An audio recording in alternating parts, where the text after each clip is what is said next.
Preparing to live stream the meeting. How interesting. Let's see. I can't see your face anymore, anything. So let me see what happens. It's just telling me Zoom to YouTube. Up here we are, I think. Let me see. It says live on my side. It says live. I'm not seeing anyone's face anymore or anything. Oh no. Like I see comments. Do I press play and then I'll see myself?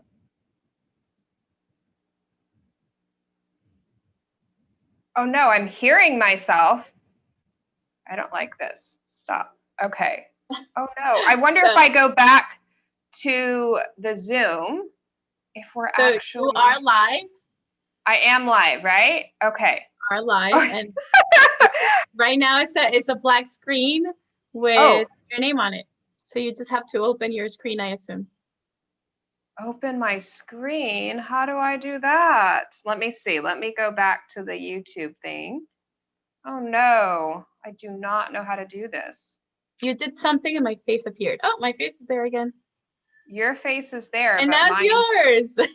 Okay, so where people can see us now on YouTube, because when I go over to the YouTube side of this call, it's like. Yeah, I'm watching you on YouTube right now. Okay, good.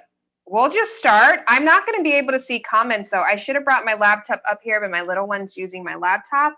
So we're just going to go with the flow. If you see comments, can you see comments? Like when people comment, will you be able to see it? Maybe you can answer their questions and I can jump in. I gave very little warning for this call, but anyways, welcome everyone to a brand new series. This is our White Wine Wednesday talk, where I will be interviewing a different inner circle mama of mine each week, talking about travel, living abroad, entrepreneurship, manifestation, mindset, single mom life, like all the above. It's going to be wild. I have the absolute best clients in the inner circle, and I'm so excited for our very first one, which is Karen Matamoros. We call her Karen Mimosa. Let me show my wine. So y'all, I don't have a wine glass, which is terrible. But I do have my white wine, and so does Karen. I'm drinking out of this cute little mug today. And today we're going to talk about full-time travel for under $2,000 a month. Now, I traveled for full-time for 2.5 years, and actually most of the time I did actually travel for less than $2,000 a month. But we're going to hear the story of the amazing Karen. She'll tell us all about herself, and then she will tell us how she was able to make a lifestyle, a full-time travel lifestyle possible for under $2,000 a month. So I will let Karen introduce herself with all the amazing things that she does, and I will be quiet. Well, hello, everybody. Thank you, Amoya, for having me. This is so amazing with the white wine. It's so exciting. So my name is Karen, as Amoya said, and I am a homeschooling coach and founder of Project Caring, and all my work revolves around unschooling. So I started homeschooling my kids 5 years ago. And after I started homeschooling, I realized that I did not have enough time in my life to truly dedicate to my kids and their education and help them explore the world around them, right? So at that time, I had a bakery. I worked crazy hours. I started between 2 and 4 o'clock in the morning. And this had been going on for 8 years at this point in my life. And I was just done. I had gotten an illness from it. My marriage had fallen apart. Like, life was just not what I envisioned it to be.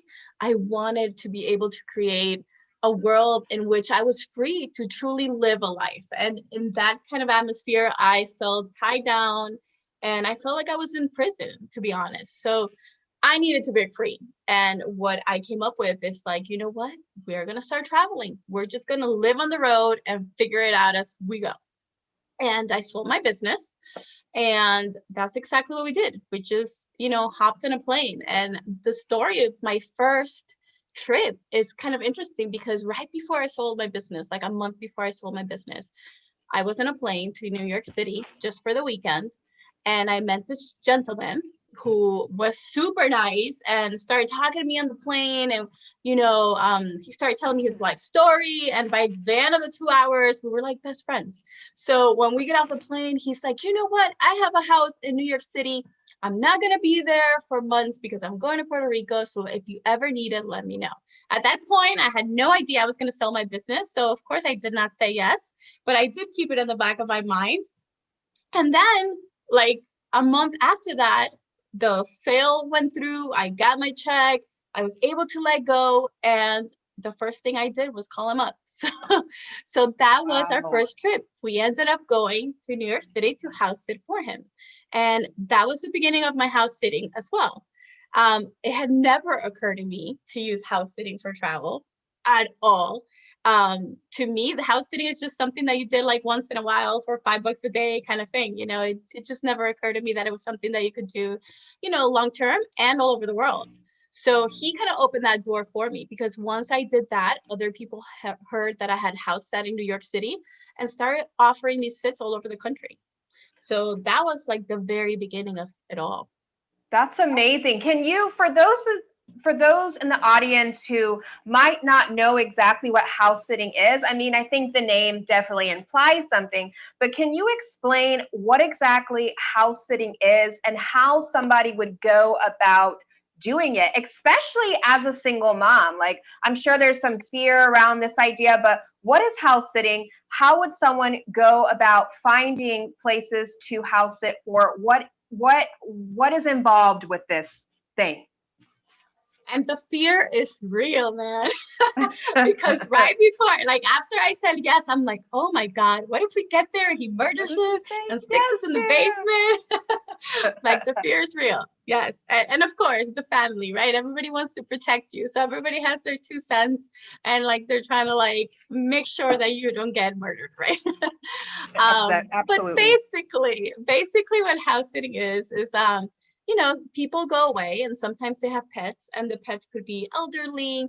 They could have special needs. They might need medications. They just don't do well in a shelter kind of setting. And they'd rather have somebody come, stay in their home, take care of their home, make sure it's clean and kept up, and take care of their pets. And, have somebody that will accompany their pets and offer them love and support while they're gone, especially when they take longer trips. So this is Yeah. perfect. If you're like traveling full time, sometimes they go away for 3 weeks, 2 months, like it's like a reasonable amount of time. Now, you can also do this without pets. Like my first experience, he did not have any pets. He just Wow. needed somebody to show his home because he was selling it. So it was perfect that, I would be there anytime anybody needed to see the home, I would be there to show it. So everybody has different reasons for wanting somebody to house it for them. But those are, I would say, the most common ones, right? Now, as far as how to get it, word of mouth is great because you'll know the people that you're taking care of, their house. So I truly recommend that, because then the fear factor is not as bad.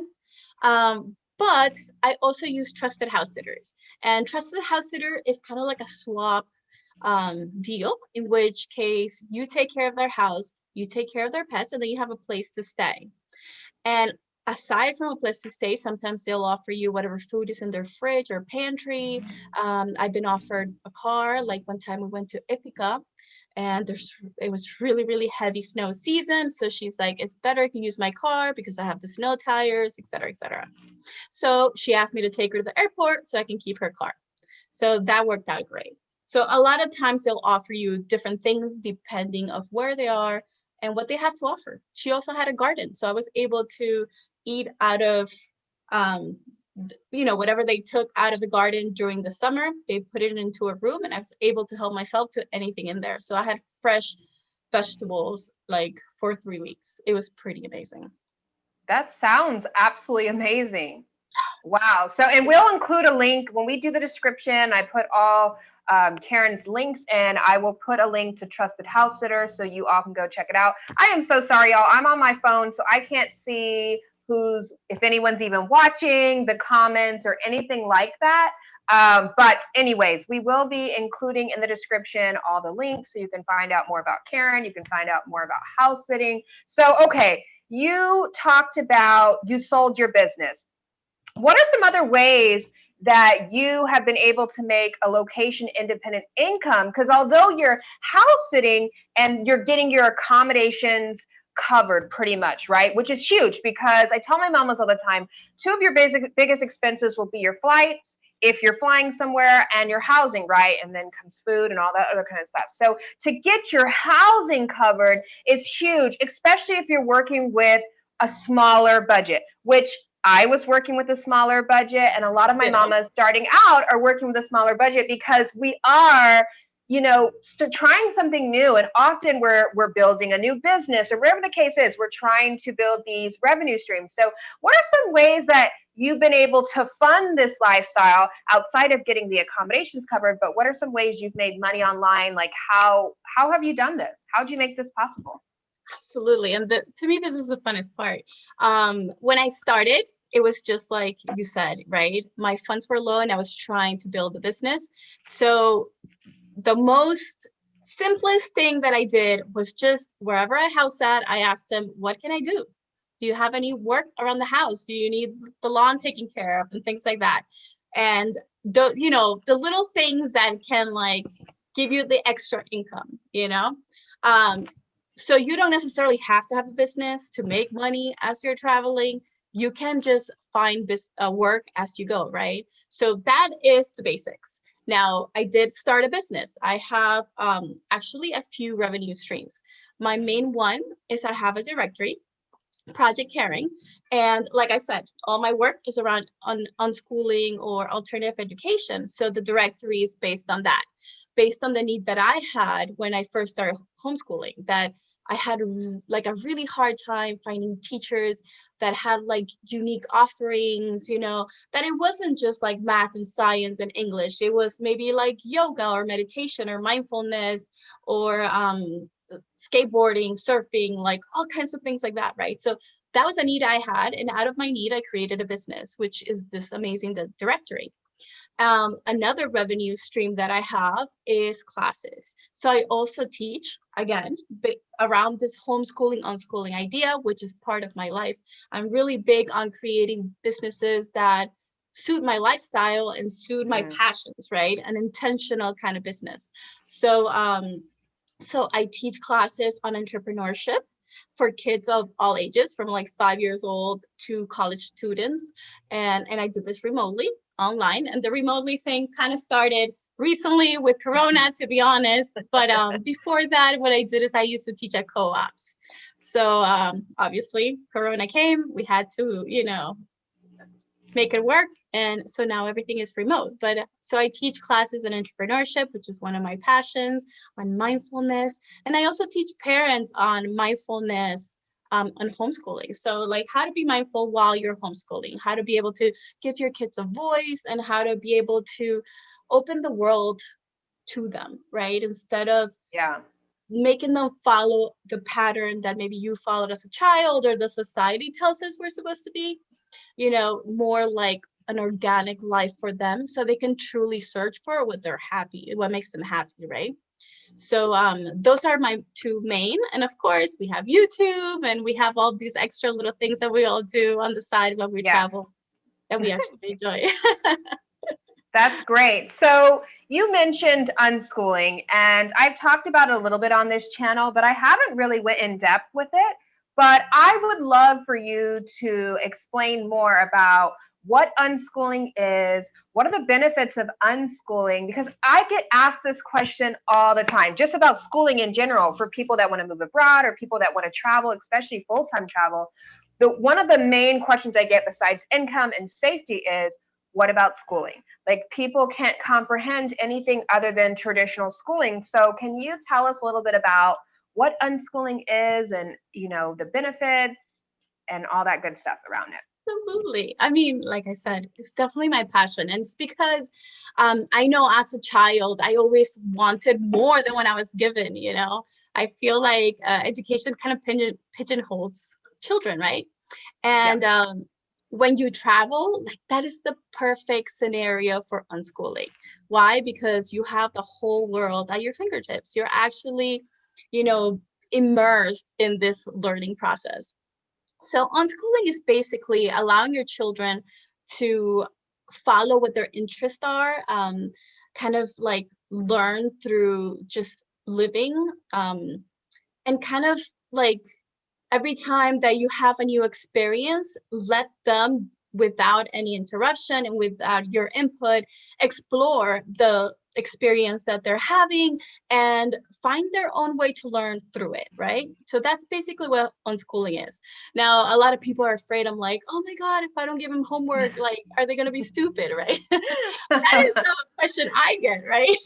Mm-hmm. And to be honest, like everything that we do involves those core subjects like English and science and math. And for me, because I've been an entrepreneur, they have grown watching me create businesses, right? So every Yeah. time that we go to the supermarket, it's like an easy, organic learning experience on product placement, on advertising, math lessons, or why would you buy this set of pens versus this set of pen? Which one is more economical? Which one is a better deal? You know, and then just having to read everything, right? Like you can't go to the store without having to read a title or a product or what's in it, you know, so all those things. So right there with a simple trip to the grocery store, you have all your subjects right there. Mm-hmm. So it's not necessarily like a must to read it out of a book. You can, that is a way to learn, but not every child learns well like that. Some children learn better when they're actually understanding how they're applying the knowledge that they're learning, right? So it's just not data collection. They're actually putting all the information that they have into like their life. Okay, Yeah. well, this is how money works. This is why, you know, math is important. This is why science is important, et cetera, et cetera, et cetera. So that's why I'm personally so passionate about unschooling. 'Cause, Sorry, I've got someone, my toddler probably. Honey, I'm on a call. Leia, come get the baby, please. Sir, what's wrong? Oh, her and that's boo. real life. It is. I love I'm like, it. right now we're on a call. I'm on a live. I can't help you. But she's And got a nanny, y'all. She's not on her own. No, so it sounds like, well, I know this because I actually unschool my kiddos, although, and a lot of people think unschooling is just one thing. For me, it's always been just allowing my kids to learn in the way that suits them. So for one of my girls, that means that she really likes taking courses online. She enjoys that. That's what she does. Where the other one takes no courses online. She likes just learning on her own, whether that's learning Japanese or learning how to play the guitar from YouTube. She doesn't have a standard system that she's following, whereas my other daughter does. And I'm just there to support them in whatever it is that they are currently wanting to learn about or they're currently feeling passionate about without me kind of jumping in and trying to direct them in any sort of way, right? Like, so that's how we have been practicing unschooling. And I know it's, for a lot of people, it's just like blows their mind. I know from like the comments I get on YouTube, like, what about school?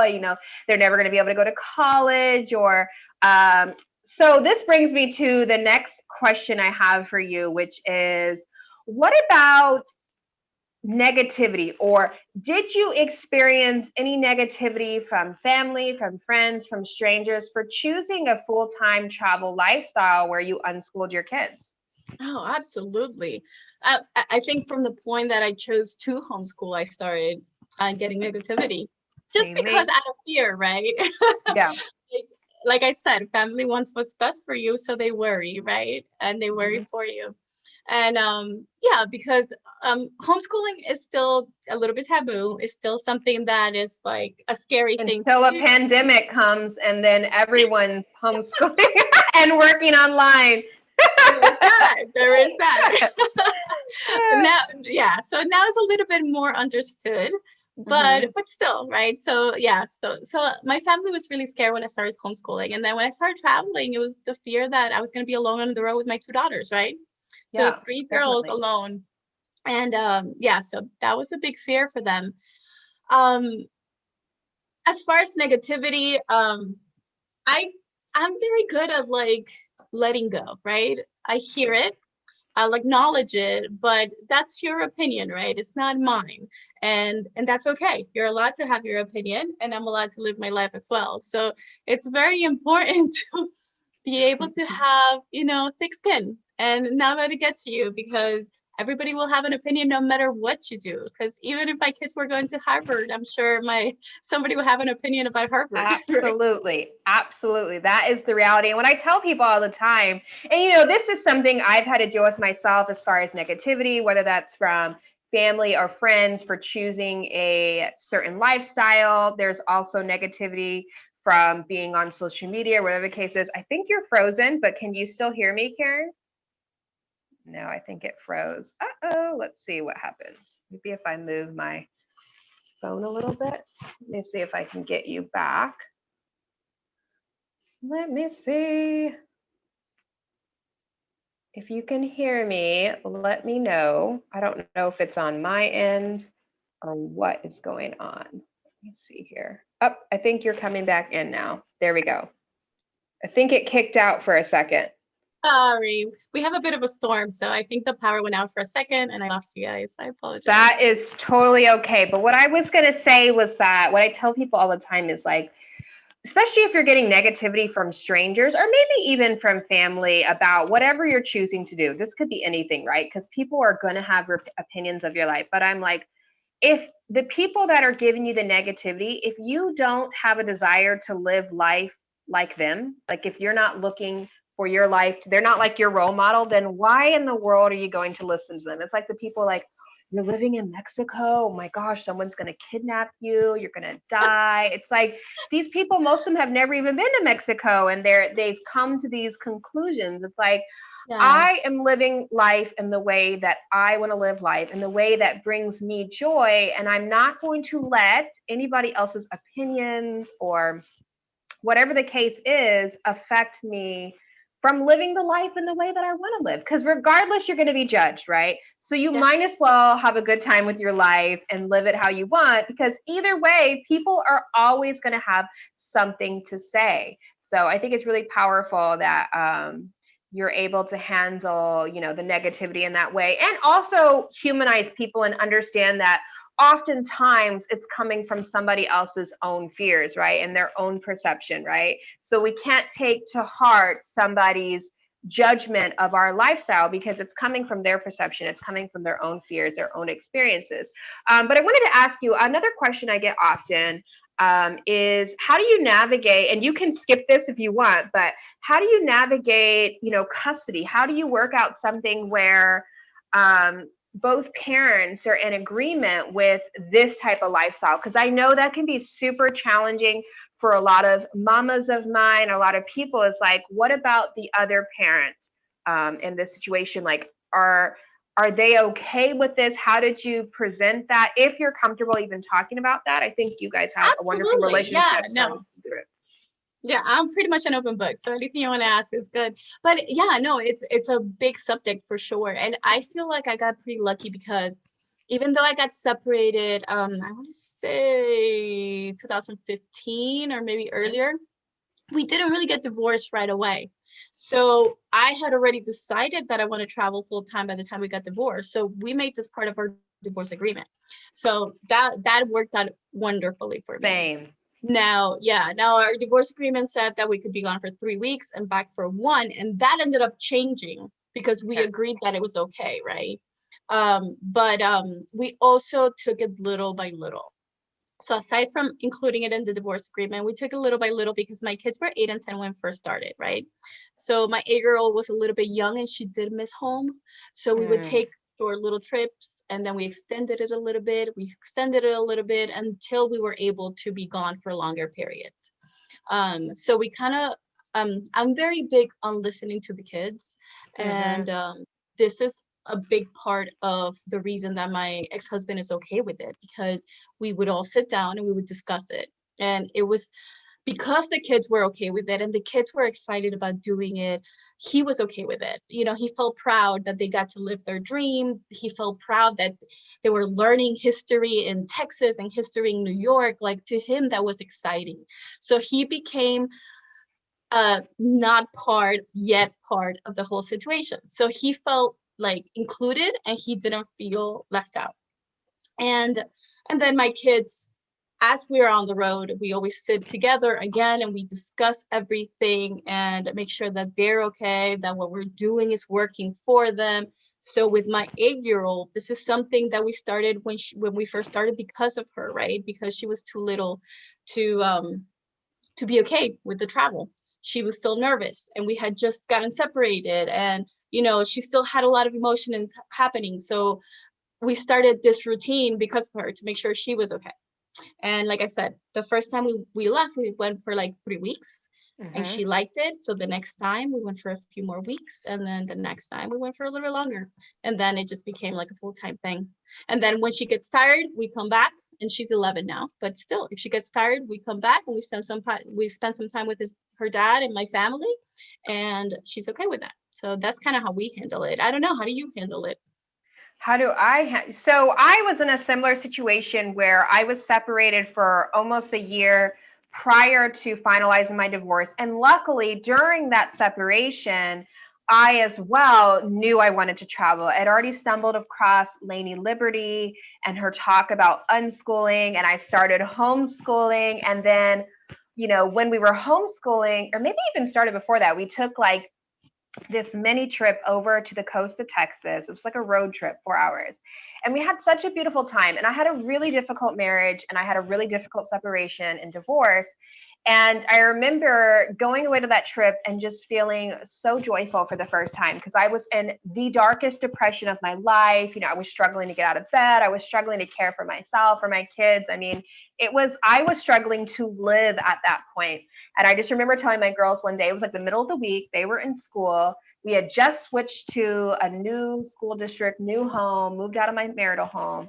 And I remember I was like, you know what, we're going away for a few days, like the middle of the week. I'm like, because it was cheaper to travel during the week than it was to Yeah. travel on the weekends. And I was a single mom overnight, all these things. So we went away, and we had such a beautiful time. And I remember thinking, like, when we returned and I got back in the routine, I went back into that dark depression, like, what if we could just travel all the time? And the only way we could figure out how to do that was getting rid of the house. But, anyways, at this time, I was separated. I was still in communication with my ex husband. We were still semi co parenting. It was very toxic. I don't talk a lot because mine is not maybe the most positive situation. I was in an abusive marriage. I try not to talk about it too much because he doesn't have a voice on this platform.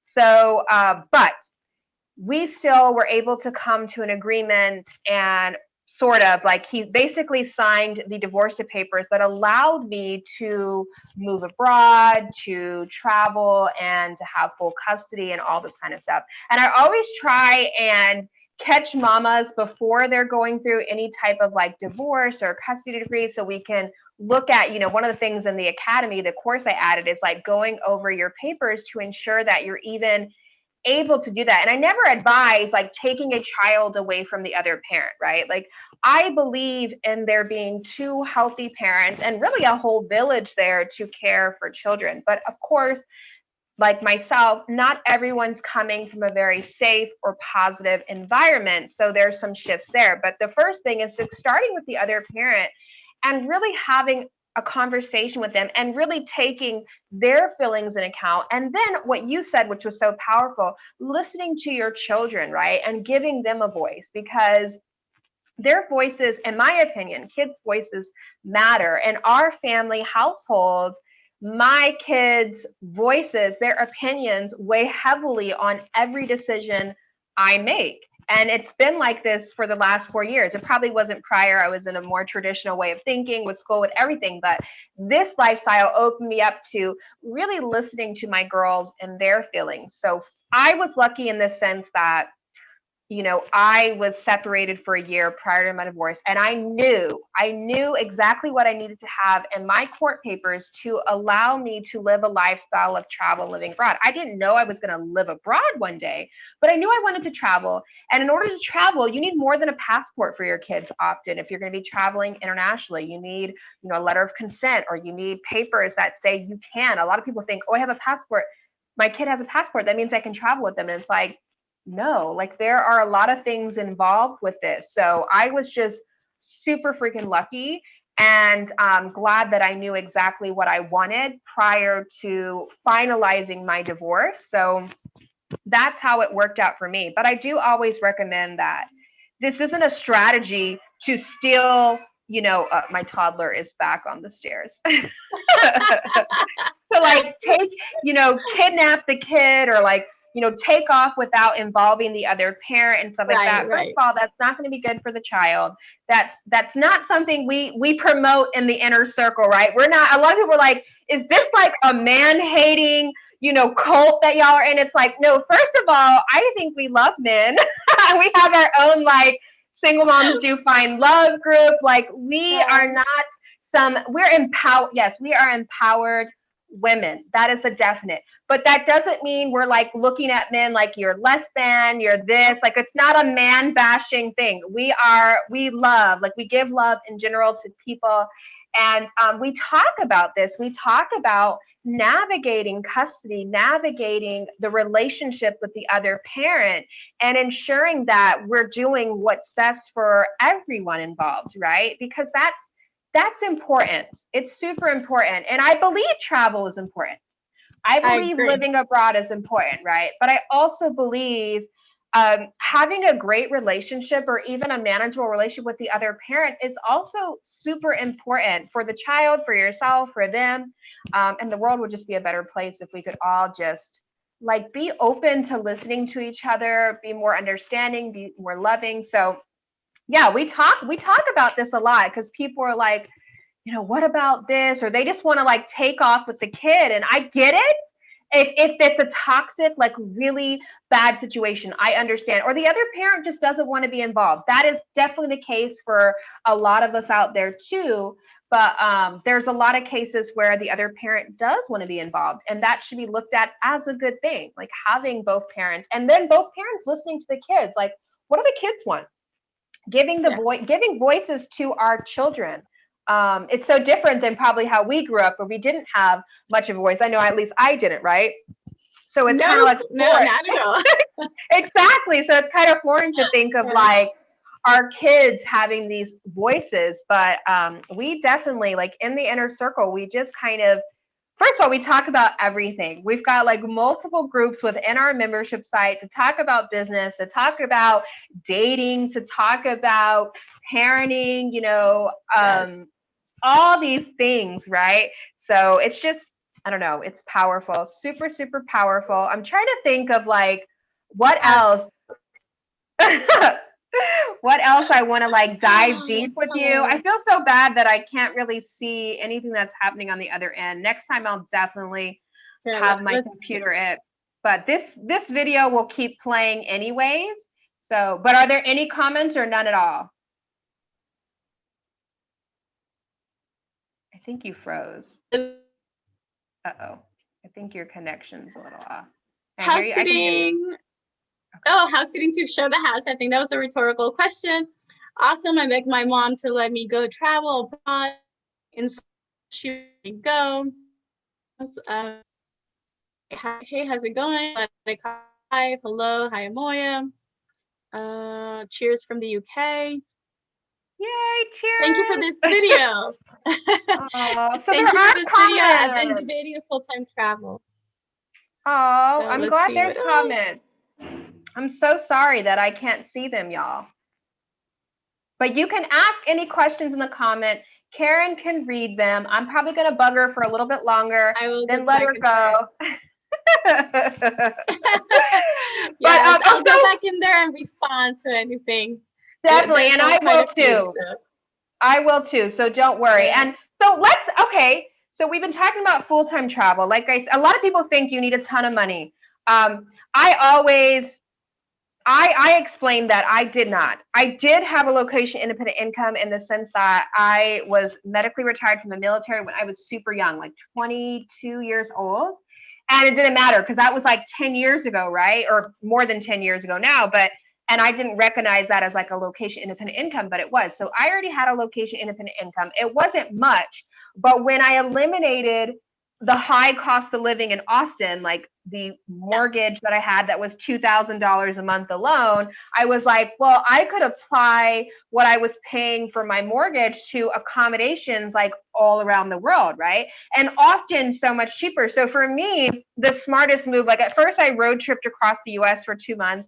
Then I went into Canada. I went to Puerto Rico for a month. And then I'm like, look, we have to get somewhere where the cost of living is significantly lower than the US or these higher cost of living places. And we discovered Mexico because there was this worldschooling conference there. And I was like yearning for community, right? Because single momhood can be lonely. And traveling can be lonely. So add the travel into that, right? And you've got like a double whammy. And I am a firm believer in community, whether that is virtually or your physical community. I believe in having both, and I believe in surrounding yourself with amazing human beings. The reason for this is, first of all, we need to be around other people. I don't believe we are supposed to be on our own. I do not believe, I am all about single mom empowerment, all this stuff, but I still don't believe I'm supposed to raise my children on my own, right? I have an entire community. I have healthy male figures in my community that are very much a part of raising my children. I have healthy female figures. I have different ages, everything from virtually to physically. I've built these amazing communities or joined or been a part of these amazing communities. That's a big thing about our inner circle is we just have the best community ever for single moms. Hands down. I don't care what anyone has to Totally say. agree with that. Totally agree with that. I know I swear, like it got me through the quarantine. Like I don't know what I would have done through quarantine if it had not been for the community. It's incredible. And I do want to reference what you said about getting rid of your home. You know, that to me was a key factor. I would not have been able to start if I hadn't done that. And you know, I sublet mine because I was so scared, right? So I didn't like automatically get rid of it. It was like a gradual thing, just like everything else. Everything for me was a little bit gradual, right? So I subleased it to a friend that only needed a place for a couple of months, and then I got rid of it for longer periods. So yes, I totally agree with that. And when I started traveling, yes, I felt so lonely. And that was not something I expected at all because I'm so used to being alone, especially going through a divorce. You're really alone during a divorce. But for some reason, being on the road, not surrounded by what's familiar, and, you know, knowing that you can, you know, go to your family's house if something really bad happens, like, so it's just me and the kids and there's like no adults to talk to. No, Yes, you're it on gets your so own. lonely. Absolutely. And you're dealing with yourself. So I think a lot of people can understand this now by the pandemic, right? So this pandemic, which I don't want to talk about a lot because YouTube will just turn this video down, like I'm not showing the algorithm and all this stuff. But what I think part of the pandemic, what this did was it made a lot of people have to sit with themselves, right? Yes. And sitting with ourselves can be quite uncomfortable. When you are going through a divorce, the end of a relationship, or some big change in your life, you will most likely have to sit with yourself and deal with yourself and travel on top of that, right? You're in a new environment. You might not have your support system that you were used to, right? You're going to have to build a new support system and find other ways because it can feel very lonely. So this was my thing, right? For the 2.5 years of full-time travel, I really struggled with connecting with others. In fact, I've struggled with connecting with others my entire life. And people think I'm crazy when I say that because they're like, oh, you're on YouTube, you're on Instagram, you have these big like communities here and here. It's like, I considered myself as having social anxiety. Like people would invite me to barbecues and stuff, and I'd be like, trying to pump myself up, like, you're gonna go, Amoya, you're gonna go, and I wouldn't go. Like, and literally, I would just have like a panic attack, like, I can't go. Even these things, like podcast interviews, I just started saying yes to them. I said, you know what, Amoya, this was like 2 months ago. I'm like, you're gonna say yes. When someone asks you to do an interview, you're going to say yes, because I would literally say yes, and then I'd stay up the whole night having a complete panic attack, call them in the morning and say, I can't do it, blah, blah, I didn't sleep, whatever the case is. Like, I just had extreme social anxiety. So anyways, I was really on this search for community. I was on this search for family, right? And I really struggled to find that. So my first time in Mexico was because of this worldschooling conference that I wanted to attend by Lady Liberty. And so I bought tickets to go. I was so terrified to go to Mexico, y'all. I was just like, the news tells you go to Mexico, you're going to die. Like, your kids are going to be kidnapped. You're going to die. That is a straight fact, right? So I'm like, shoot, what am I doing? And I get there, and I remember the first day I got to Mexico, I just felt so lied to. I literally was like, somebody has been lying to my whole life. Everyone is so nice. I tried to overpay the taxi driver. It's late at night. He's bringing me to an Airbnb, and he like gives me my money back. He's like, no, he says it in Spanish, but it was only this amount. I'm just like so confused. Like, why isn't this guy robbing me right now? Like, why isn't this guy like, really? This was my thought processes 4 years ago when I started traveling, which is wild. Because now when I see people say like, Mexico, oh my gosh, like I'm just like, first of all, I try and have patience. I'm like, have you been? Right. Because what you see in the media, we see it all the time. First of all, just stop watching that stuff, guys. Just stop. It's not start traveling, right? Start actually going to these places. Traveling, because travel is what, oh God, travel transforms you. And you got to travel beyond the resorts, y'all. You have to. Yes. You have to travel. Go stay with a host family. Live where the locals live. Talk or house it. House it, right? Because you're really going to get a true feel for the people. And it is transformative. It is, I think, by far the best education there is to travel if you can. Now, travel is a privilege, right? Not everybody can just take off. I think a lot more people, especially if you're coming from a more privileged place, more people can do it than they think. Like, it's about overcoming like your current situation. For me, I had debt, I had all these things, right? But I didn't when I got the idea to travel, you said you took time. I didn't. 30 days, ended my condo lease, sold all my possessions, and I was gone. Like that's how I operate. I now try and like slow it down, but everyone who follows me will see me. I'll be like, I'm moving to Albania. Like, I'm getting rid of everything again. Like, it's wild because that's how my mind is. And I'm also a big person. Like, if I sit and think with it too much, I often will talk myself out of something. So I just have to I can see that. Absolutely.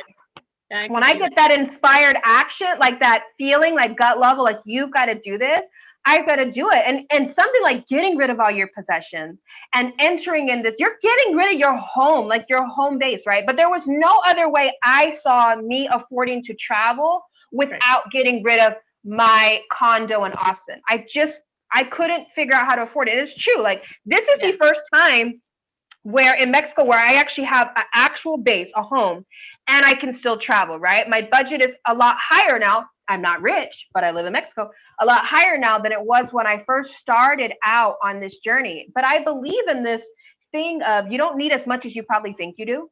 Yeah, I agree.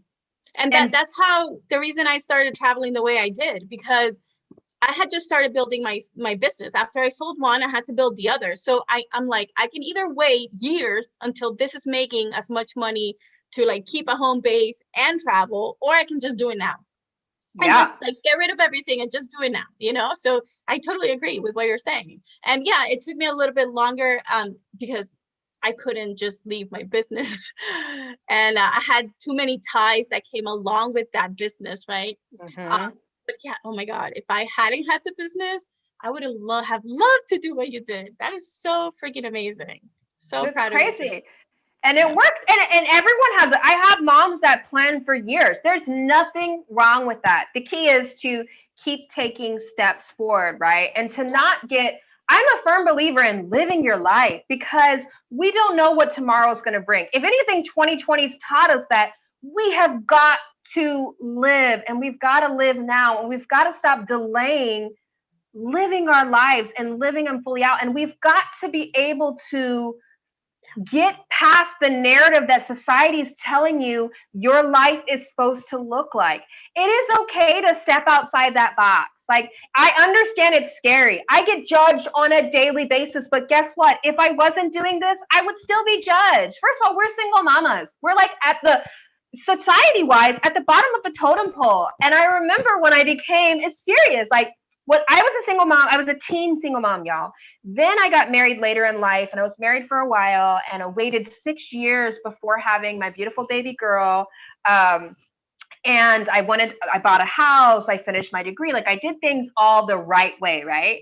And then my marriage fell apart. 3 months, my daughter's 3 months old, marriage fell apart. I woke up to, I'm in a really abusive marriage. Oh my gosh. Like I didn't even fully recognize it. And that's very, very typical of someone in an abusive relationship. They don't recognize that that is what they're in, especially mentally, emotionally abusive one, right? So, Yes. but I remember being like, I never wanted to be a single mom again because the experience as a teen single mom prior to getting older and getting married was so traumatic for me. So I knew I never wanted to be a single mom again. So then I became a single mom yet again. Like I did everything right. I got married, I bought the house, I finished my degree, and then, right. I did the steps, and then I had the baby, and yet it still all fell apart seemingly, right? Some people feel that the divorce, all this stuff is your life falling apart, but really for me it was my life finally coming together. I finally was able to get, have the room to really grow into the person that I was there, like at a very, very deep level, but I needed to uncover and discover that person, right? Travel, meeting people, connecting with human beings around the world helped me really become me, the person I am today, and all my past experiences helped shape me into the human being. And I actually love this human being for the most part. There's days when I'm like, I don't really like you so much, Amoya, right now. But for the most part, for the first time in my life, I can say like I have this radical self-love. So I just led a goal setting workshop with the Inner Circle Mamas, which I do every single month. They're so much fun. And we talk about, one of the things I have them do is to pick a word for the upcoming month, a word of or a phrase of how they want to feel. And for me, I picked radical self-love because that is something I definitely feel I'm coming into. Because when you have this radical self-love, you will not allow others to penetrate that. That's like such a harsh word, right? But like you will not allow others to take away your self-worth, your self-love, or even being your space. Like you will be, it's a lot easier to like be like, you know what, friendship or business partner or client, you guys, you've seen this. I have no problem. We haven't had a lot of this because our space is so positive.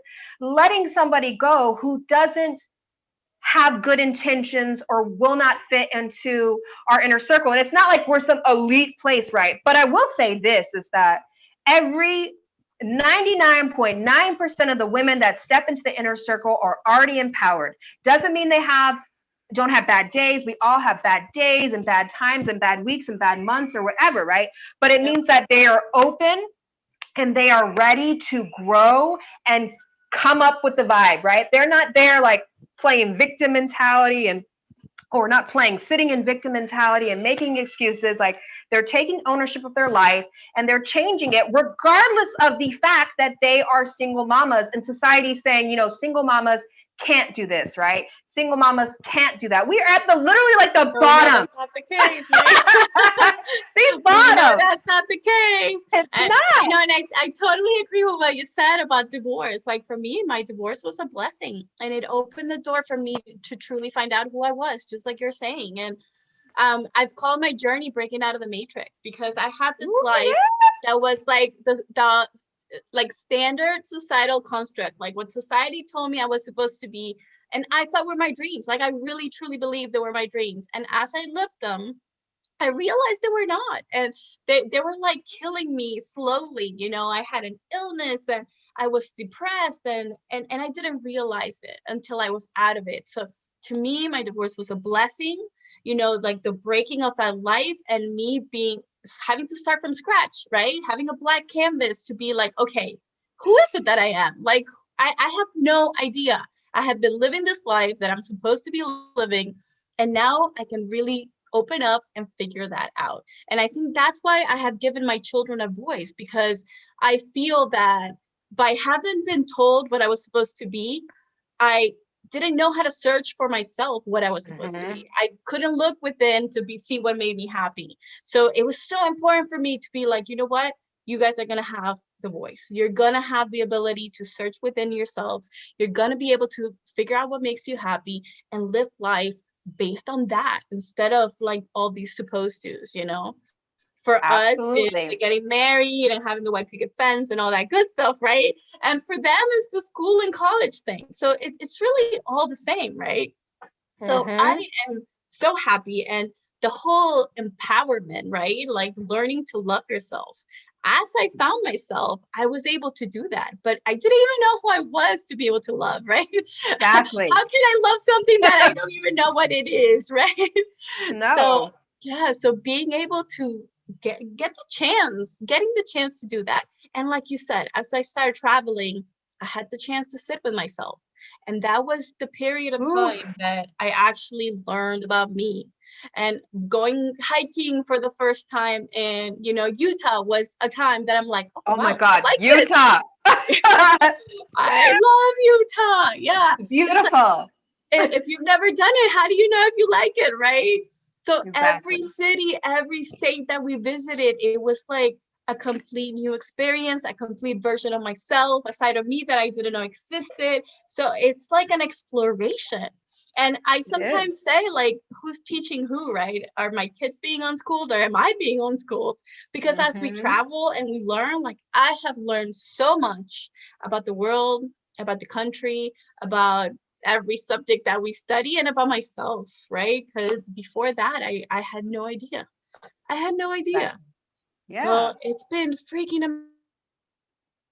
Uh-oh, I think you froze on amazing. me. And yes, There empowerment. we We love go. men, we respect men, but we don't need men. It's not a You matter of don't need, need, it's a right? need, just like a man doesn't necessarily need a woman, right? Like, and Exactly. who would have thought single momhood could be so fun? Like, that's why I was Yes. like, I am on a mission. Single moms do. It is a mission to show all these amazing things, these women that I get to spend time with on a daily basis. Y'all, I'll literally be in tears sometimes when my mamas are talking because I am so freaking inspired by these women because that's not what is shown in the media, in movies. It's not this empowered, amazing single mom. If it is, it's like she hates men and this and that. And it's like Right. this man hate, right? Exactly. Like, no, like these are just beautiful women that are literally changing the world and getting no freaking credit for it. You know what I mean? Like, literally, like this space is so amazing. So I just think for the single mom out there that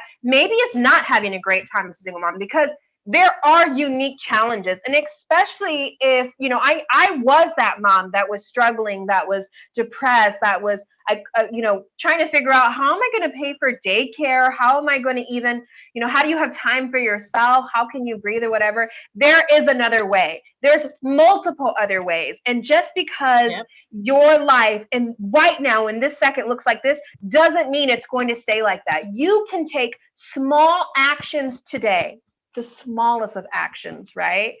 And change your life. You really, really can. And this is me speaking to myself like 5 years ago. Y'all, none of this stuff even crossed my mind. Travel, living abroad, having my own business. Like, no way. I was in a marriage. I was married. I was supposed to be married forever.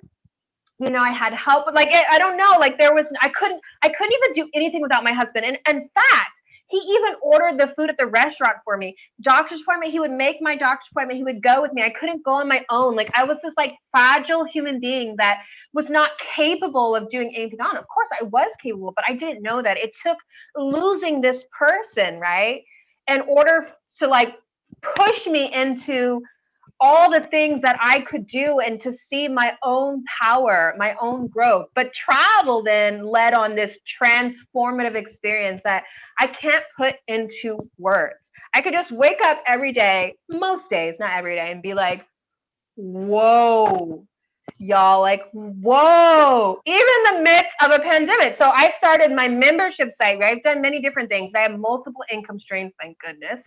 But I started a membership site for traveling and living abroad for single moms, and that was the main focus when I first launched it in February. And then guess what? The pandemic comes in March. I lose 40% of my members right off the bat in that pandemic because single moms, first of all, travel just disappeared overnight. Like I thought I was in like Stopped. a Yes. foolproof business, right? Like nothing will ever happen to the travel industry. Wrong. And then, single mamas I have a primary US base, although we're very, like, we have mamas in Australia, UK, all around the world. Primarily our mamas are in the US, and they're just trying to make ends meet this time. People lost their jobs overnight, like everything came crumbling down.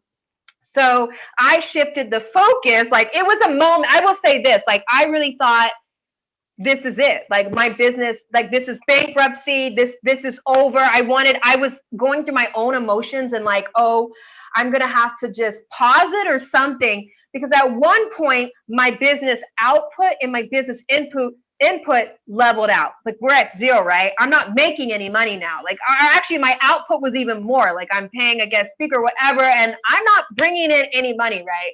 So I had to shift the focus to what was needed in general, what's needed, but really during this pandemic, which was community. And oh my God, so oh my life-saving God, for so many of us.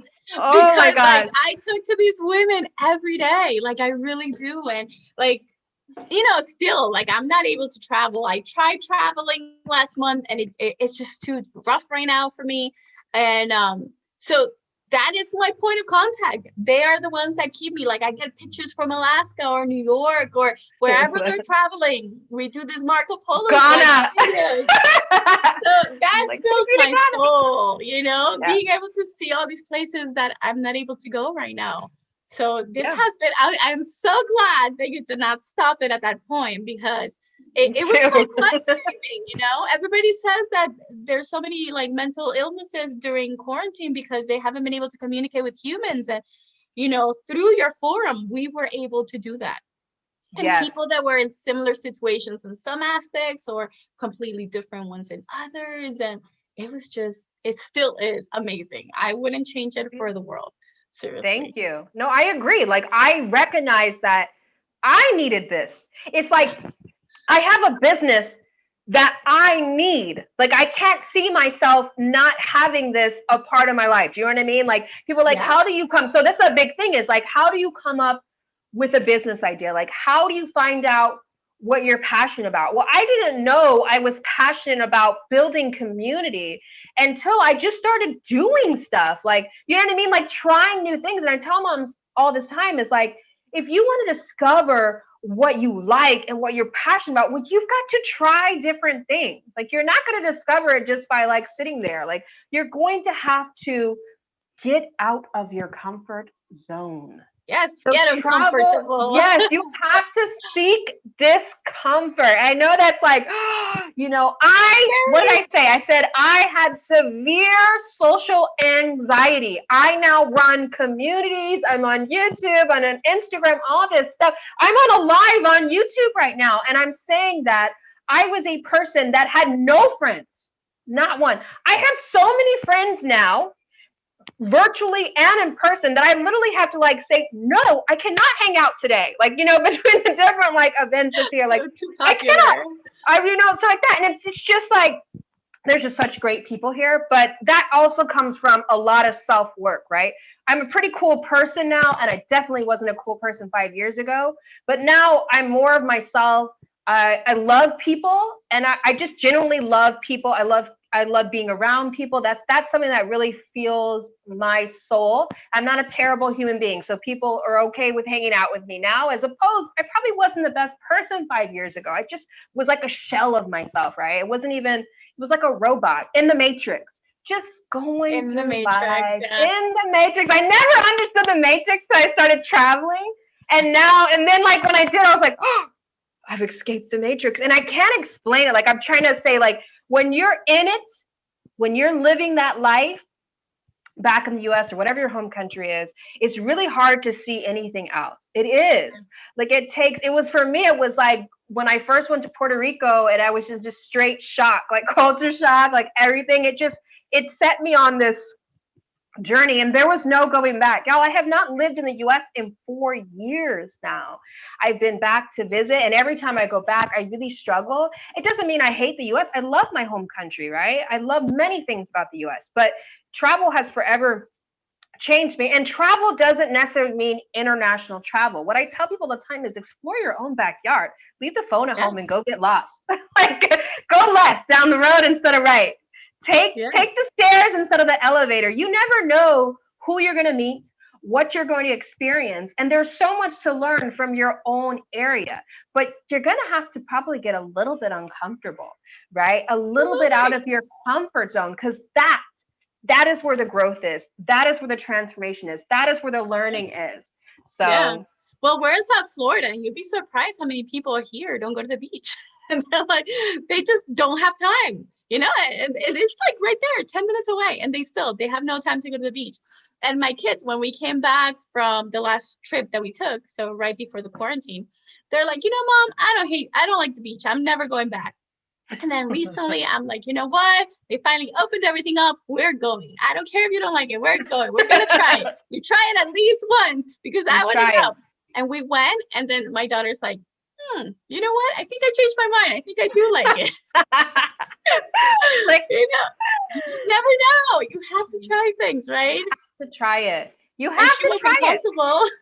She was not comfortable. She was not feeling it at the very beginning. And, she had to let go to actually enjoy it. So, yeah, it's Absolutely.